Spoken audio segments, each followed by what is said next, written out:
श्रीनिवास काफी खुश था।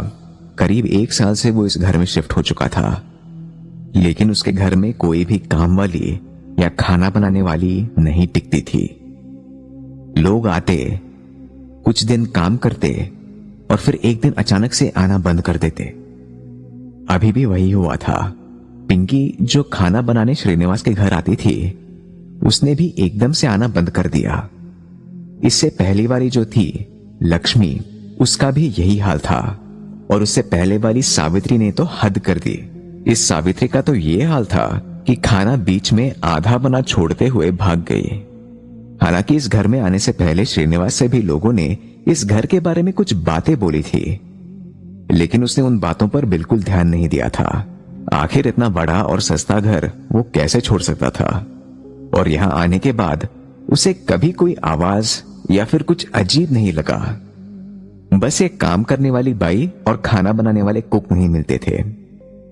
साफ सफाई तो श्रीनिवास फिर भी कर लेता था, और छोटी मोटी चीजें जैसे मैगी और अंडे जो बिना गैस के बन सकते हैं, वो माइक्रोवेव में बना लिया करता था। लेकिन वो भी जैसे महीने में 1 या 2 बार, वरना हमेशा खाना बाहर से ही मंगवाता था। तभी एक दिन उसके घर की घंटी बजी। जी सर, मैं देवेंद्र। अय्यर साहब ने बोला कि वो सफाई और कुकिंग के लिए आप किसी को।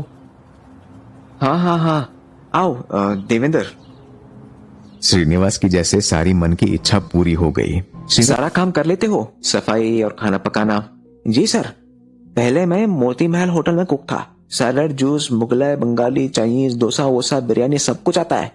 बस फिर क्या, देवेंद्र उसी दिन से काम पर लग चुका था। घर की सफाई और खाना बनाना दोनों चीजें साथ साथ होने लगी। श्रीनिवास को उसके आने से बहुत आराम हो गया था। कुछ 1 हफ्ते बाद श्रीनिवास ने देवेंद्र को कहा, चिकन बिरयानी बना लेते हो ना? ये लो, कल चिकन और बाकी चीजें भी ले आना। बिरयानी बनाना कल।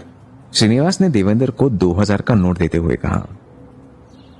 अगले दिन जैसे उसे बोला गया था, देवेंद्र ने बिरयानी बनाई और श्रीनिवास को खिलाई। श्रीनिवास काफी खुश था। उसे बिरयानी का स्वाद बहुत ही बढ़िया लग रहा था। लेकिन पता नहीं क्यों आज पहली बार बिरयानी बनाने के बाद देवेंद्र थोड़ा खामोश और गुमसुम सा था। वो थोड़ा घबराया हुआ लग रहा था।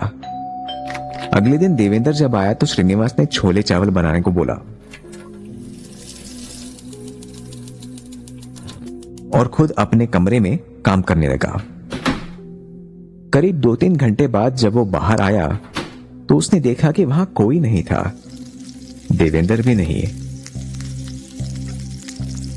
किचन में छोले आधे कच्चे गैस पर चढ़े हुए थे और चावल बस भीगे हुए बर्तन में रखे हुए थे। ये ठीक वैसा ही था जैसे पहले पिंकी, लक्ष्मी और सावित्री ने किया था। पता नहीं क्या प्रॉब्लम है इन सबकी। अब वो कर भी क्या सकता था। उसने फोन किया देवेंद्र को, लेकिन बाकी लोगों की तरह उसने भी फोन नहीं उठाया।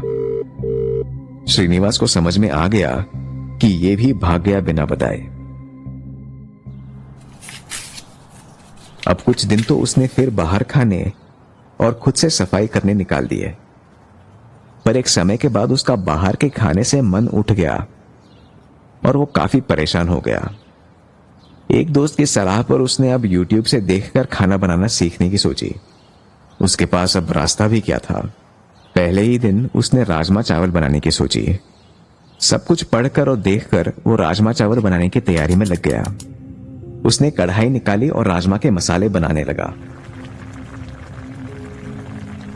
धुआं हो ही रहा था तो उसने तुरंत वो चिमनी का बटन दबाकर उसे ऑन कर दिया।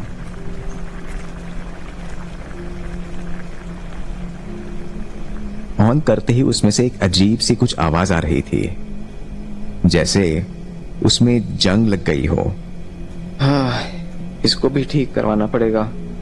वो खुद से बोलते हुए पीछे टमाटर लेने के लिए मुड़ा तो कढ़ाई काफी लाल हो चुकी थी, पर अभी तक उसने टमाटर डाला नहीं था तो ये अचानक लाल कैसे हो गई थी। उसके धुएं से भी एक अजीब सी बदबू आ रही थी। वो बदबू और बढ़ती गई और कढ़ाई और लाल होती चली गई। इस बदबू के साथ ही वो चिमनी की आवाज भी तेज होती चली गई और वो एक अजीब सी आवाज बन गई। अब वो किसी पुरानी मशीन की आवाज नहीं बल्कि किसी के रोने की आवाज लग रही थी। उसे तुरंत अपनी कुक सावित्री की बात याद आ गई, जिसने ठीक यही बात बोलकर आना बंद कर दिया था। वो काफी घबरा गया था। अंदर कितनी गर्मी होती है पता है? ये आवाज जैसे कितने लोग एक साथ बोल रहे थे। उसमें कुछ औरतों, कुछ लड़कियों और बच्चों के साथ कुछ मर्दों की आवाज थी। वो आवाज फिर से आई, बंद करो ये गर्मी। श्रीनिवास इतना डर गया था कि हिल भी नहीं पा रहा था। फिर जो उसने देखा वो देखकर तो श्रीनिवास के जैसे होश ही उड़ गए। चिमनी में से बूंद बूंद गाढ़ा लाल खून टपक रहा था कढ़ाई में और एक एक करके चिमनी में से लोगों के सिर निकलने लगे और श्रीनिवास से बात करने लगे। पहले देवेंद्र का सिर, उसके पीछे पिंकी का, फिर लक्ष्मी और बाकी जितने लोगों के सिर निकले उनको तो श्रीनिवास पहचानता भी नहीं था। सारे के सारे सिर पूरे काले जले हुए थे और उनकी गर्दनों से खून लगातार टपक रहा था। उनकी आंखों में जैसे पुतलियां नहीं थी।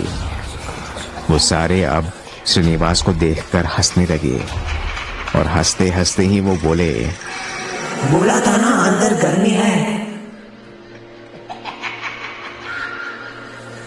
तो गैस बंद कर।